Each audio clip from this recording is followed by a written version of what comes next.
Welcome and thank you for stopping by Sheila's Audiobooks, and I am Sheila. This recording is coming from South Texas. All stories on this recording are in the public domain per United States copyright law. This story is about the young gentleman Bertie Wooster and his valet Jeeves. The story was published in the Saturday Evening Post in the United States in November 1916. Bertie meets Jeeves for the first time in this story. Florence Craye, Bertie's fiancée, wants him to destroy his uncle's scandalous memoirs.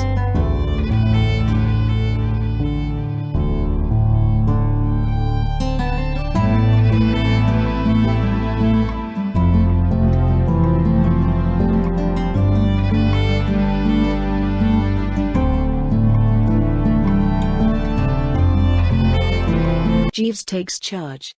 I know lots of people think I'm much too dependent on my man Jeeves. My Aunt Agatha, who can make herself more offensive on any given subject than any other woman of her weight and age in the country, has even gone so far as to call him my keeper. Well, it's quite true that I leave most of the thinking to him, but what I say is, why not? I'm a fearful chump, ask anybody, whereas Jeeves, if he cared to take a whirl at it, could be Prime Minister or something tomorrow. The man's a genius. Absolutely. From the collar upward he stands alone. I gave up trying to run my own affairs within a week of his coming to me. That was about half a dozen years ago, directly after the rather rummy business with Lady Florence Craye, my Uncle Willoughby's book, and Edwin, the Boy Scout. The thing really began when I got back to Easby, my uncle's place in Shropshire. I was spending a week or so there, as I generally did in the summer, for the old boy liked to have me round and, being down in his wool for a substantial chunk of the right stuff, I always obliged him, and I had to break my visit to come back to London to get a new valet. I had found Meadows, the fellow I had taken to Easby with me, sneaking my silk socks, a thing no chappie of spirit could stick at any price. It transpiring, moreover, that he had looted a lot of other things here and there about the place, I was reluctantly compelled to hand the misguided blighter the mitten and go to London to ask the registry office, or whatever you call those places that deal in valets and things, to scare up another specimen for my approval. They sent me Jeeves. I shall always remember the morning he came. It so happened that the night before I had been present at a rather cheery little supper with a few of the lads, and I was feeling pretty rocky. On top of this I was trying to read a book Florence Craye had given me. She had been one of the house party at Easby, and 2 or 3 days before I left we had got engaged and all that sort of thing. I was due back at the end of the week, and I knew she would expect me to have finished the book by then, and, being in love, and so on, I didn't want to disappoint her. You see, she was particularly keen on boosting me up a bit nearer her own plane of intellect. She was a girl with a wonderful profile, but steeped to the gills in serious purpose, one of those devilish brainy girls. Well, I can't give you a better idea of the way things stood than by telling you that the book she'd given me to read was called Types of Ethical Theory, and that when I opened it at random I struck a page beginning, "The postulate or common understanding involved in speech is certainly coextensive, in the obligation it carries, with the social organism of which language is the instrument, and the ends of which it is an effort to subserve." All perfectly true, no doubt, but not the sort of thing to spring on a chappie with a morning head. I was doing my best to skim through this bright little volume when the bell rang. I crawled off the sofa and opened the door. A thinnish kind of darkish sort of respectful Johnny stood without. "I was sent by the agency, sir," he said. "I was given to understand that you required a valet." I'd have preferred an undertaker, but I told him to stagger in, and he floated noiselessly through the doorway like a healing zephyr. That impressed me from the start. Meadows had flat feet and used a clump. This fellow didn't seem to have any feet at all. He just streamed in. He had a grave, sympathetic face as if he, too, knew what it was to sup with the lads, and there was a look in his eyes, as we stood there giving each other the mutual north to south, that seemed to say, "Courage, Cuthbert. Chump though you be, have no fear, for I will look after you." "Excuse me, sir," he said gently. Then he seemed to flicker and wasn't there any longer. I heard him moving about in the kitchen, and presently he came back with a glass in his hand. "If you would drink this, sir," he said with a kind of bedside manner, rather like the royal doctor shooting the bracer into the sick prince. "It is a little preparation of my own invention. It is the dark meat sauce that gives it its color. The raw egg makes it nutritious. The red pepper gives it its bite. Gentlemen have told me they have found it extremely invigorating after a late evening.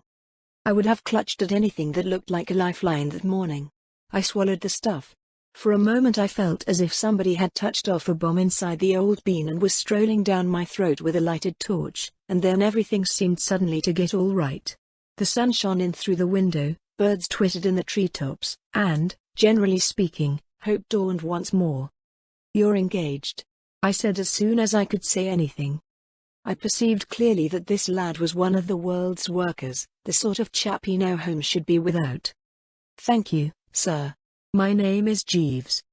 "You can start in at once?" "Immediately, sir. Because I'm due down at Easby in Shropshire the day after tomorrow." "Very good, sir. Are you good at evening ties, Jeeves?"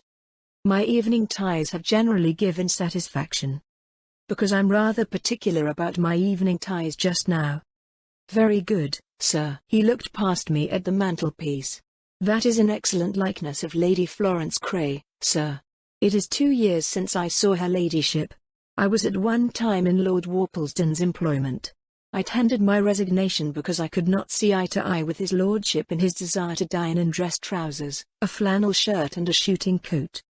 He couldn't tell me anything I didn't know about the old boy's eccentricity. This Lord Worplesdon was Florence's father.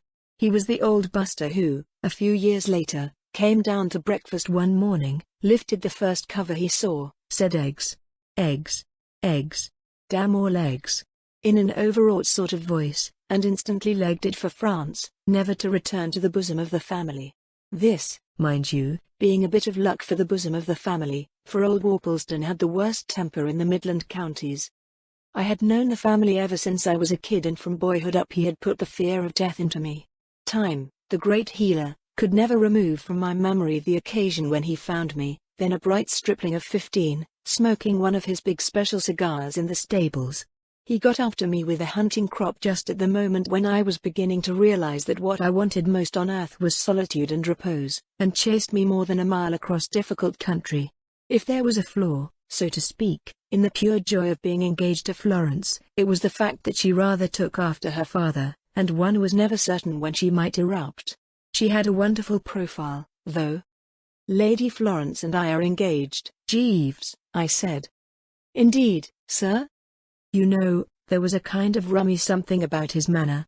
Perfectly all right and all that, but not what you'd call chirpy. It somehow gave me the impression that he wasn't keen on Florence. Well, of course, it wasn't my business. I supposed that while he had been valeting old Worplesdon she must have trodden on his toes in some way. Florence was a dear girl and, seen sideways, most awfully good-looking, but if she had a fault it was a tendency to be a bit imperious with the domestic staff. I've seen her reduce a butler to a spot of grease with about 3 words and a look. She was rather apt, I may mention, to work that look on me. It was one of those blasting gazes that make you feel as if you hadn't shaved that morning. At this point in the proceedings there was another ring at the front door. Jeeves shimmered out and came back with a telegram. I opened it. It ran: "Return immediately. Extremely urgent. Catch first train. Florence." "Rum," I said. "Sir?" "Oh, nothing." It shows how little I knew Jeeves in those days that I didn't go a bit deeper into the matter with him. Nowadays I would never dream of reading a rummy communication without asking him what he thought of it. And this one was devilish odd. What I mean is, Florence knew I was going back to Easby the day after tomorrow, anyway, so why the hurry call? Something must have happened, of course, but I couldn't see what on earth it could be. "Jeeves," I said, "we shall be going down to Easby this afternoon. Can you make it?" "Certainly, sir." "You can get your packing done, and all that?" "Without any difficulty, sir." "Which suit will you wear for the journey?" "This one." I had on a rather sprightly young check that morning, to which I was a good deal attached. I fancied it, in fact, more than a little. It was perhaps rather sudden till you got used to it, but, nevertheless, an extremely sound effort, which many chappies at the club and elsewhere had admired unrestrainedly. "Very good, sir." Again there was that kind of rummy something in his manner. It was the way he said it, don't you know. He didn't like the suit. I pulled myself together to assert myself. You see, somehow or other I had one of those, what do you call them? Presentiments. Something seemed to tell me that, unless I was jolly careful and nipped this lad in the bud, he would be starting to boss me. He had the aspect of a distinctly resolute blighter. Well, I wasn't going to have any of that sort of thing, by Jove. I'd seen so many cases of chappies who had become perfect slaves to their valets. I remember poor old Aubrey Fothergill telling me, with absolute tears in his eyes, poor chap, one night at the club, that he had been compelled to give up a pair of brown shoes which he was convinced were extraordinarily hot stuff, simply because Meakin, his man, disapproved of them. You have to keep these fellows in their place, don't you know? You have to work the good old iron hand in the velvet glove wheeze. If you give them a what's-its-name, they take a thingamy. Don't you like this suit, Jeeves? I said coldly. Oh, yes, sir. Well, what don't you like about it? It is a very nice suit, sir. Well, what's wrong with it? Out with it, dash it. If I might make the suggestion, sir, a simple brown or blue, with a hint of some quiet twill. What absolute rot. Very good, sir. Perfectly blithering, my dear man. As you say, sir. I felt as if I had stepped on the place where the last stair ought to have been, but wasn't. I felt defiant, if you know what I mean, and there didn't seem anything to defy. All right, then, I said. Yes, sir. And then he went away to collect his kit, while I started in again on types of ethical theory and took a stab at a chapter headed Idiopsychological Ethics. Most of the way down in the train that afternoon I was wondering what could be up at the other end. I simply couldn't see what could have happened. Easeby, you see, wasn't one of those country houses you read about in the society novels, where young girls are lured on to play baccarat and then skinned to the bone of their jewelry, and so on. The house party I had left had consisted entirely of law-abiding chappies like myself. Besides, my uncle wouldn't have let anything of that kind go on in his house. He was a rather stiff, precise sort of old boy, who liked a quiet life. He was just finishing a history of the family or something, which he had been working on for the last year, and didn't stir much from the library. He was rather a good instance of what they say about its being a good scheme for a chappie to sow his wild oats. I'd been told that in his youth Uncle Willoughby had been a bit of a rounder. You would never have thought it to look at him now. Well, as I say, I couldn't think what the trouble could be, so I opened types of ethical theory and sank into the dreamless. When I got to the house, Oakshott, the butler, told me that Florence was in her room, watching her maid pack. Apparently there was a dance on at a house about 20 miles away that night, and she was motoring over with some of the Eastby lot and would be away some nights.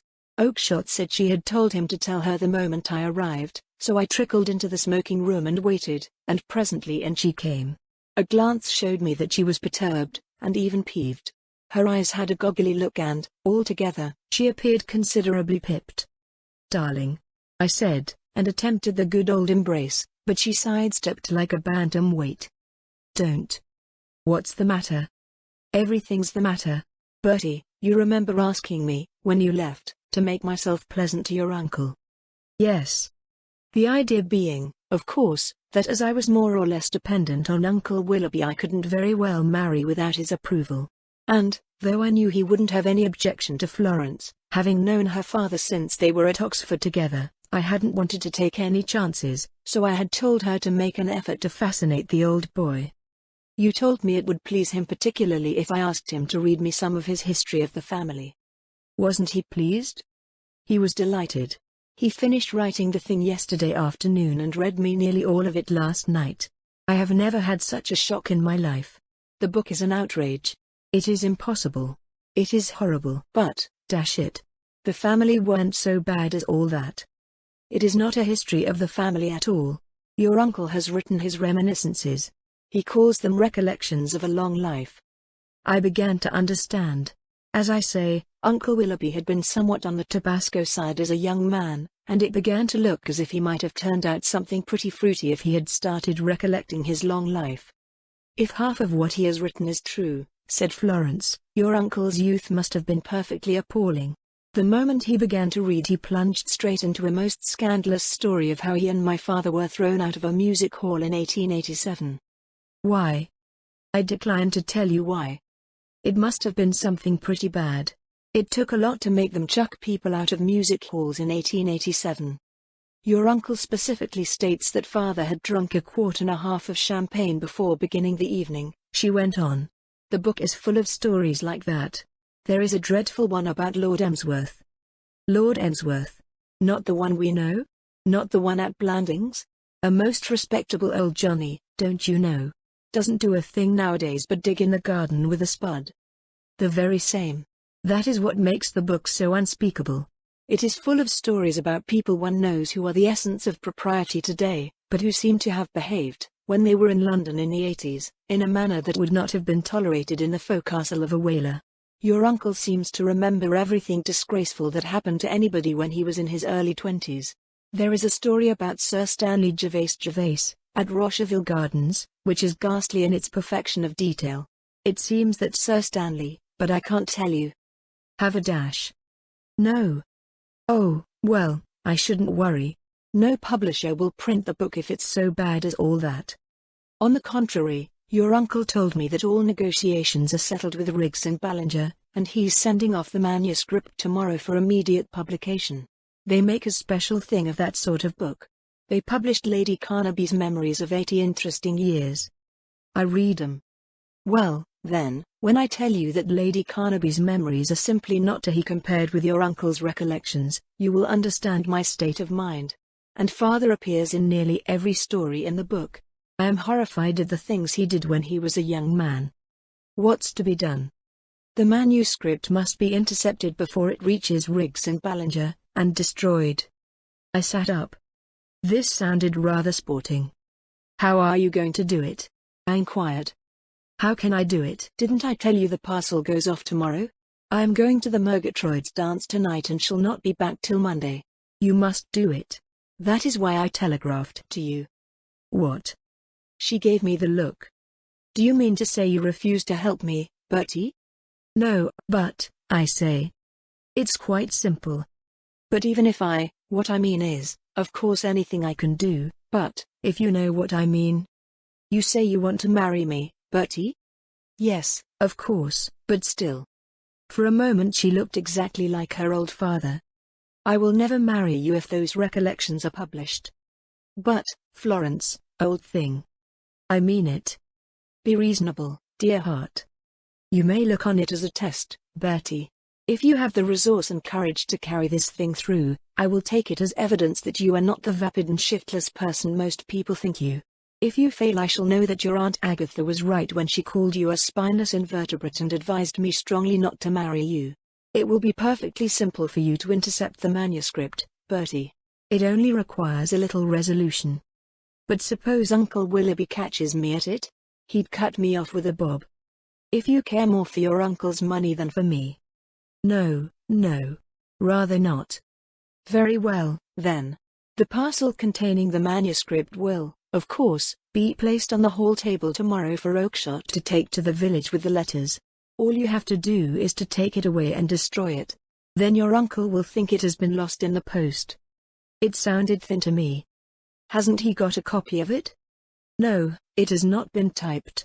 He is sending the manuscript just as he wrote it. But he could write it over again. As if he would have the energy. But if you are going to do nothing but make absurd objections, Bertie. I was only pointing things out, don't you know? Well, don't. Once and for all, will you do me this quite simple act of kindness? The way she put it gave me an idea. Why not get Edwin to do it? Keep it in the family, kind of, don't you know? Besides, it would be a boon to the kid. A jolly bright idea it seemed to me. Edwin was her young brother, who was spending his holidays at ease by. He was a ferret-faced kid, whom I had disliked since birth. As a matter of fact, talking of recollections and memories, it was young blighted Edwin who, 9 years before, had led his father to where I was smoking his cigar and caused all the unpleasantness. He was 14 now and had just joined the Boy Scouts.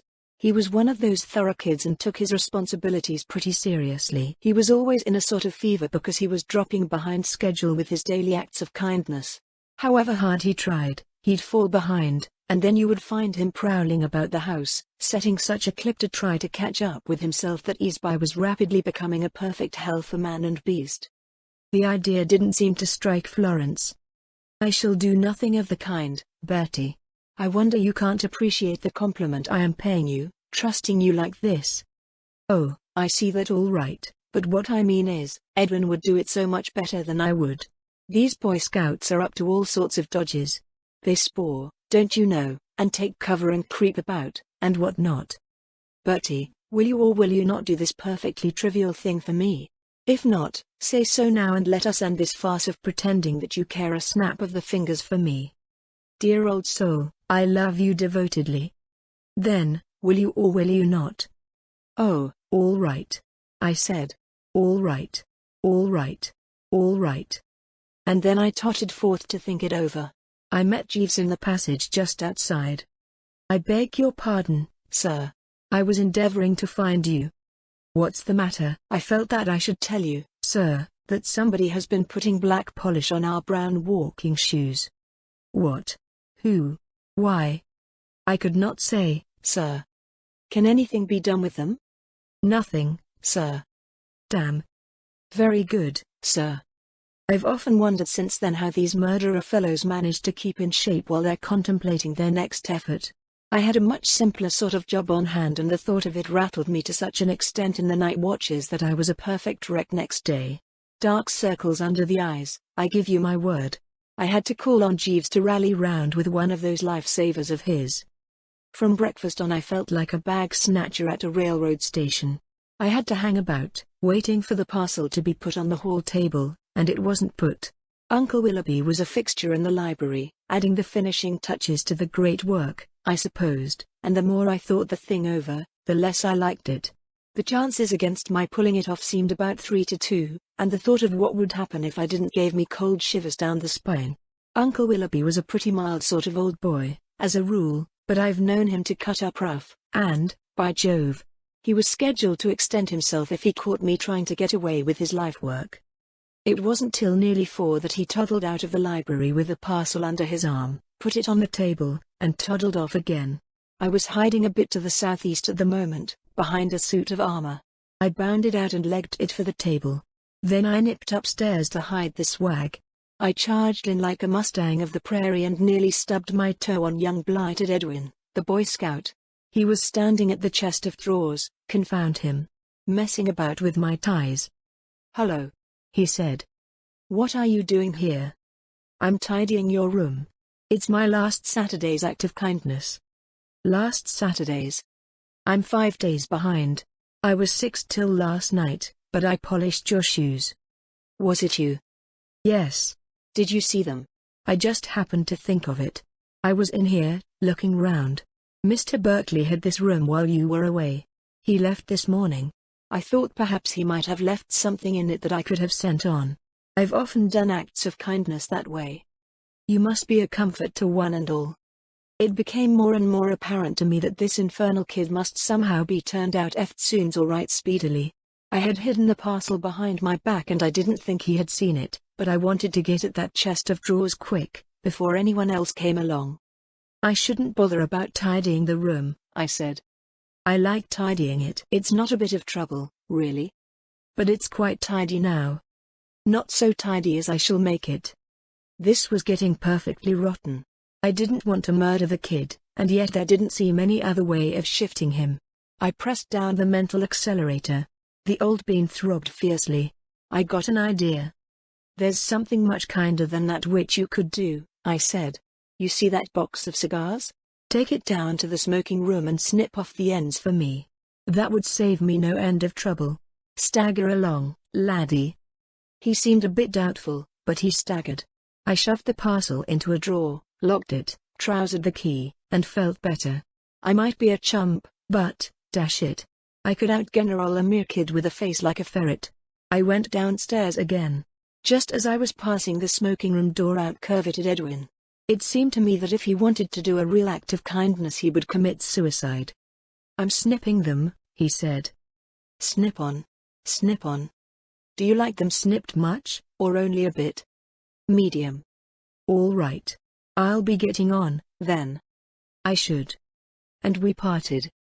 Fellows who know all about that sort of thing, detectives, and so on, will tell you that the most difficult thing in the world is to get rid of the body. I remember, as a kid, having to learn by heart a poem about a chappie by the name of Eugene Aram, who had the deuce of a job in this respect. All I can recall of the actual poetry is the bit that goes, tum-tum, tum-tum, tum-tum-ti-tum. I slew him, tum-tum-tum. But I recollect that the poor blighter spent much of his valuable time dumping the corpse into ponds and burying it, and what not, only to have it pop out at him again. It was about an hour after I had shoved the parcel into the drawer when I realized that I had let myself in for just the same sort of thing. Florence had talked in an airy sort of way about destroying the manuscript, but, when one came down to it, how the deuce can a chap destroy a great chunky mass of paper in somebody else's house in the middle of summer? I couldn't ask to have a fire in my bedroom, with the thermometer in the 80s.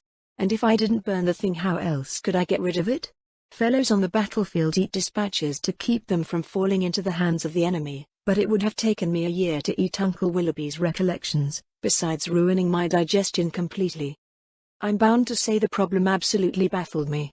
The only thing seemed to be to leave the parcel in the drawer and hope for the best.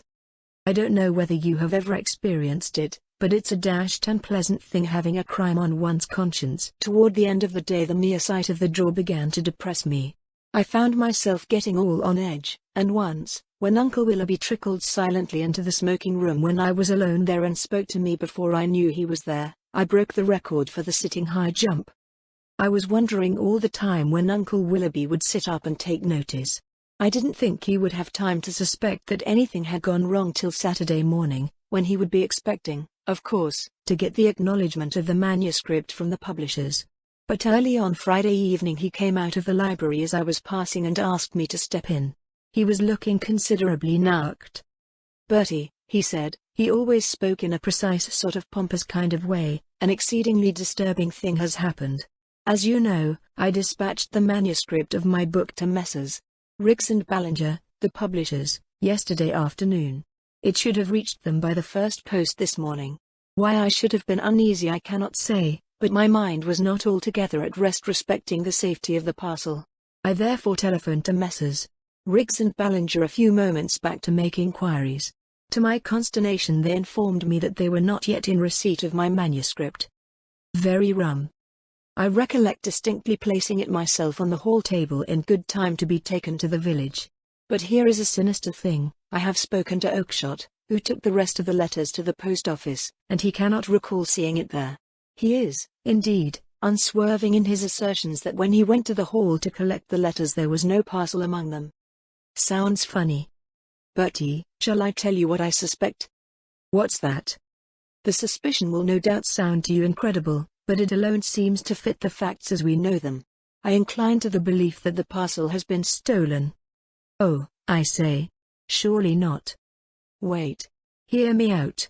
Though I have said nothing to you before, or to anyone else, concerning the matter, the fact remains that during the past few weeks a number of objects, some valuable, others not, have disappeared in this house. The conclusion to which one is irresistibly impelled is that we have a kleptomaniac in our midst. It is a peculiarity of kleptomania, as you are no doubt aware, that the subject is unable to differentiate between the intrinsic values of objects. He will purloin an old coat as readily as a diamond ring, or a tobacco pipe costing but a few shillings with the same eagerness as a purse of gold. The fact that this manuscript of mine could be of no possible value to any outside person convinces me that. But, uncle, one moment, I know all about those things that were stolen. It was Meadows, my man, who pinched them. I caught him snaffling my silk socks. Right in the act, by Jove. He was tremendously impressed. You amaze me, Bertie. Send for the man at once and question him. But he isn't here, don't you know. You see, directly I found that he was a sock sneaker I gave him the boot. That's why I went to London, to get a new man. Then, if the man Meadows is no longer in the house it could not be he who purloined my manuscript. The whole thing is inexplicable. After which we brooded for a bit. Uncle Willoughby pottered about the room, registering baffledness, while I sat sucking at a cigarette, feeling rather like a chappie I'd once read about in a book, who murdered another cove and tied the body under the dining room table, and then had to be the life and soul of a dinner party, with it there all the time. My guilty secret oppressed me to such an extent that after a while I couldn't stick it any longer. I lit another cigarette and started for a stroll in the grounds, by way of cooling off the old bean. It was one of those still evenings you get in England in the summer, when you can hear a snail clear its throat a mile away. The sun was sinking over the hills and the gnats were fooling about all over the place, and everything smelled rather topping, what with the falling dew, and so on, and I was just beginning to feel a little soothed by the peace of it all when suddenly I heard my name spoken. "It's about Bertie." It was the loathsome voice of young blighted Edwin. For a moment I couldn't locate it. Then I realized that it came from the library. My stroll had taken me within a few yards of the open window. I had often wondered how those Johnnies in books did it, I mean the fellows with whom it was the work of a moment to do about a dozen things that ought to have taken them about 10 minutes.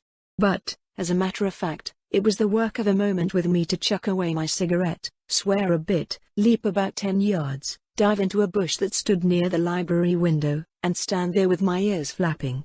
I was as certain as I've ever been of anything that all sorts of rotten things were about to happen. "About Bertie?" I heard Uncle Willoughby say. "About Bertie and your parcel. I heard you talking to him just now. I believe he's got it." When I tell you that just as I heard these frightful words a fairly substantial beetle of sorts dropped from the bush down the back of my neck, and I couldn't even stir to squash the same, you will understand that I felt pretty rotten. Everything seemed against me. "What do you mean, boy?" I was discussing the disappearance of my manuscript with Bertie only a moment back, and he professed himself as perplexed by the mystery as myself. "Well, I was in his room yesterday afternoon, doing him an act of kindness, and he came in with a parcel. I could see it, though he tried to keep it behind his back. And then he asked me to go to the smoking room and snip some cigars for him, and about 2 minutes afterward he came down, and he wasn't carrying anything. So it must be in his room. I understand they deliberately teach these dashed Boy Scouts to cultivate their powers of observation and deduction, and what not. Devilish thoughtless and inconsiderate of them, I call it. Look at the trouble it causes." "It sounds incredible," said Uncle Willoughby, thereby bucking me up a trifle. "Shall I go and look in his room?" asked young blighted Edwin. "I'm sure the parcel's there." "But what could be his motive for perpetrating this extraordinary theft?" "Perhaps he's what you said just now. A kleptomaniac?" "Impossible." "It might have been Bertie who took all those things from the very start," suggested the little brute hopefully. "He may be like Raffles." "Raffles?" "He's a chap in a book, who went about pinching things." "I cannot believe that Bertie would, go about pinching things." "Well, I'm sure he's got the parcel. I'll tell you what you might do, you might say that Mr. Berkeley wired that he had left something here. He had Bertie's room, you know. You might say you wanted to look for it." "That would be possible." I didn't wait to hear any more. Things were getting too hot. I sneaked softly out of my bush and raced for the front door. I sprinted up to my room and made for the drawer where I had put the parcel. And then I found I hadn't the key. It wasn't for the deuce of a time that I recollected I had shifted it to my evening trousers the night before and must have forgotten to take it out again. Where the dickens were my evening things? I had looked all over the place before I remembered that Jeeves must have taken them away to brush. To leap at the bell and ring it was, with me, the work of a moment. I had just rung it when there was a footstep outside and in came Uncle Willoughby.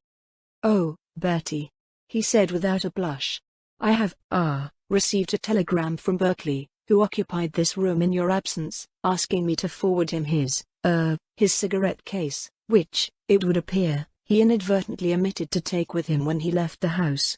I cannot find it downstairs, and it has, therefore, occurred to me that he may have left it in this room. I will, just take a look round." It was one of the most disgusting spectacles I've ever seen, this white-haired old man, who should have been thinking of the hereafter, standing there, lying like an actor. "I haven't seen it anywhere," I said. "Nevertheless, I will search. I must, spare no effort. I should have seen it if it had been here." "What?" "It may have escaped your notice. It is, possibly in one of the drawers." He began to nose about. He pulled out drawer after drawer, pottering round like an old bloodhound, and babbling from time to time about Berkeley and his cigarette case in a way that struck me as perfectly ghastly. I just stood there, losing weight every moment. Then he came to the drawer where the thing was. "This appears to be locked," he said, rattling the handle. Yes, I shouldn't bother about that one, don't you know? It's locked, and all that sort of thing. You have not the key? A soft, respectful voice spoke behind me. I fancy, sir, that this must be the key you require. It was in the pocket of our evening trousers. It was Jeeves. He had shimmered in, carrying my evening things, and was standing there holding out the key. I could have massacred the man. Thank you, said my uncle. Not at all, sir. The next moment Uncle Willoughby had opened the drawer. I shut my eyes. It was coming. No, said Uncle Willoughby, there is nothing here. The drawer is empty. Thank you, Bertie. I hope I have not disturbed you. I fancy, Barclay must have taken his case with him after all. When he had gone I shut the door carefully. Then I turned to Jeeves. The man was putting my evening things out on a chair. Jeeves. Sir? Oh, nothing.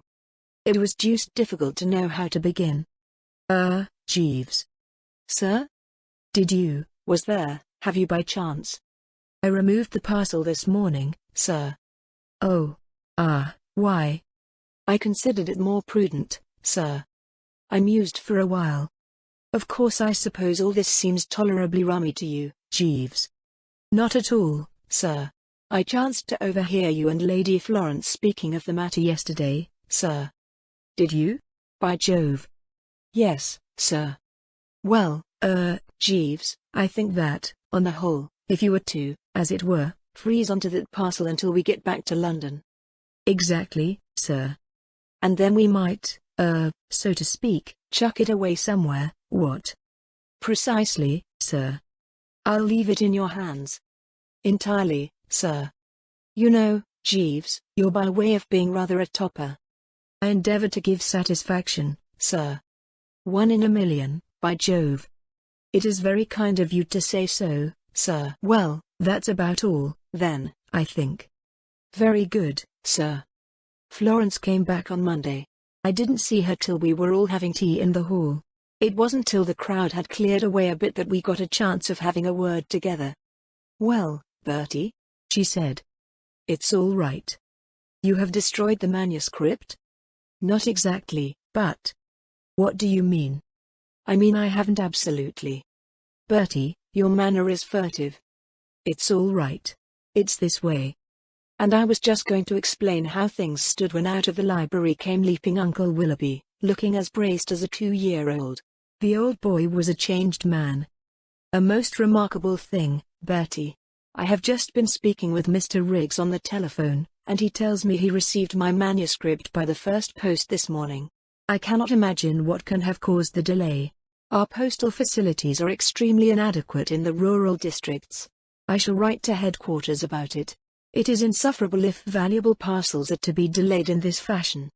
I happened to be looking at Florence's profile at the moment, and at this juncture she swung round and gave me a look that went right through me like a knife. Uncle Willoughby meandered back to the library and there was a silence that you could have dug bits out of with a spoon. I can't understand it, I said at last. I can't understand it, by Jove. She gave a sort of frightful laugh that made my toes curl. I can understand it perfectly, Bertie. Your heart failed you. Rather than risk offending your uncle, you... No, absolutely. You preferred to lose me rather than risk losing the money. Perhaps you did not think I meant what I said. I meant every word. Our engagement is ended. But, I say. Not another word. But, Florence, old thing. I do not wish to hear any more. I see now that your Aunt Agatha was perfectly right. I consider that I have had a very lucky escape. There was a time when I thought that, with patience, you might be molded into something worthwhile. I see now that you are impossible. And she popped off, leaving me to pick up the pieces. When I had collected the debris to some extent I went to my room and rang for Jeeves. He came in looking as if nothing had happened or was ever going to happen. He was the calmest thing in captivity. Jeeves, I yelled. It's a rotten thing to have your heart broken, it gives you the pip. Jeeves, that parcel has arrived in London. Yes, sir. Did you send it? Yes, sir. I acted for the best, sir. I think that both you and Lady Florence overestimated the danger of people being offended at being mentioned in Sir Willoughby's recollections. It has been my experience, sir, that the normal person enjoys seeing his or her name in print, irrespective of what is said about them. I have an aunt, sir, who a few years ago was a martyr to swollen limbs. She tried Walkinshaw's Supreme Ointment and obtained considerable relief, so much so that she sent them an unsolicited testimonial. Her pride at seeing her photograph in the daily papers in connection with descriptions of her lower limbs before taking, which were nothing less than revolting, was so intense that it led me to believe that publicity, of whatever sort, is what nearly everybody desires.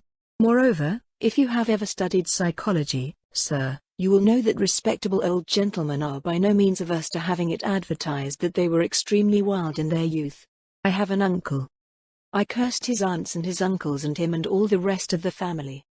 Do you know that Lady Florence has broken off her engagement with me? Indeed, sir? Not a bit of sympathy. I might have been telling him it was a fine day. You're sacked. Very good, sir. He coughed gently. As I am no longer in your employment, sir, I can speak freely without appearing to take a liberty. In my opinion, you and Lady Florence were quite unsuitably matched. Her ladyship is of a highly determined and arbitrary temperament, quite opposed to your own. I was in Lord Worplesdon's service for nearly a year, during which time I had ample opportunities of studying her ladyship. The opinion of the servants' hall was far from favourable to her.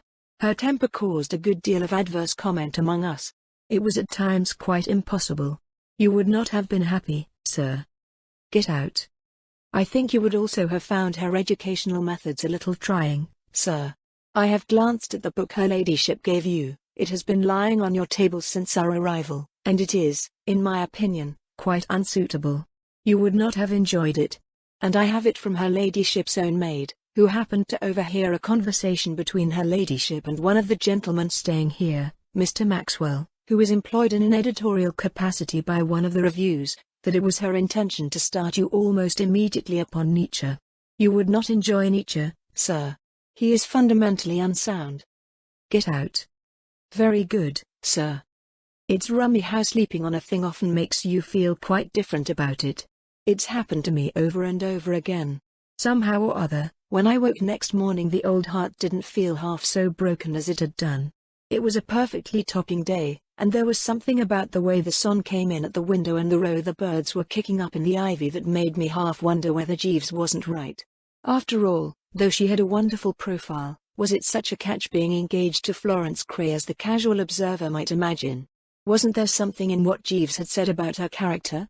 I began to realize that my ideal wife was something quite different, something a lot more clinging and drooping and prattling, and so forth.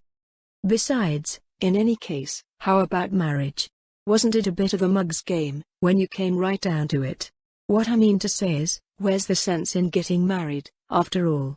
Take it by and large, a chappie is a bit of a chump, going in for that sort of thing. I had got as far as this in thinking the thing out when that types of ethical theory caught my eye. I opened it, and I give you my honest word this was what hit me. Of the two antithetic terms in the Greek philosophy, one only was real and self-subsisting, and that one was ideal thought as opposed to that which it has to penetrate and mold. The other, corresponding to a nature, was in itself phenomenal, unreal, without any permanent footing, having no predicates that held true for 2 moments together, in short, redeemed from negation only by indwelling realities appearing through. Well, I mean to say, what? And Nietzsche is, from all accounts, a lot worse than that. Jeeves, I said, when he came in with my morning tea, I've been thinking it over. You're engaged again. Thank you, sir. I sucked down a cheering mouthful. A great respect for this Johnny's judgment began to soak through me. Oh, Jeeves, I said, about that check suit. Yes, sir? Is it really a frost? A trifle too bizarre, sir, in my opinion. But lots of fellows have asked me who my tailor is. Doubtless in order to avoid him, sir. He's supposed to be one of the best men in London. I am saying nothing against his moral character, sir. I hesitated a bit. I had a feeling that I was passing into this chappie's clutches, and that if I gave in now I should become just like poor old Aubrey Fothergill, unable to call my soul my own. On the other hand, this was obviously a cove of rare intelligence, and it would be a comfort in a lot of ways to have him doing the thinking for me. I made up my mind. "All right, Jeeves," I said. "You know. Give the bally thing away to somebody." He looked down at me like a father gazing tenderly at the wayward child. "Yes, sir. Thank you, sir. I gave it to the under gardener the day before yesterday. A little more tea, sir?" The end.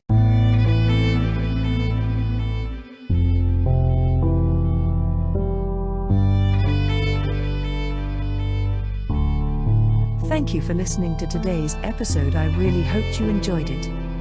There will be more to come. Please subscribe not to miss out on what is next. I will be looking forward to your return.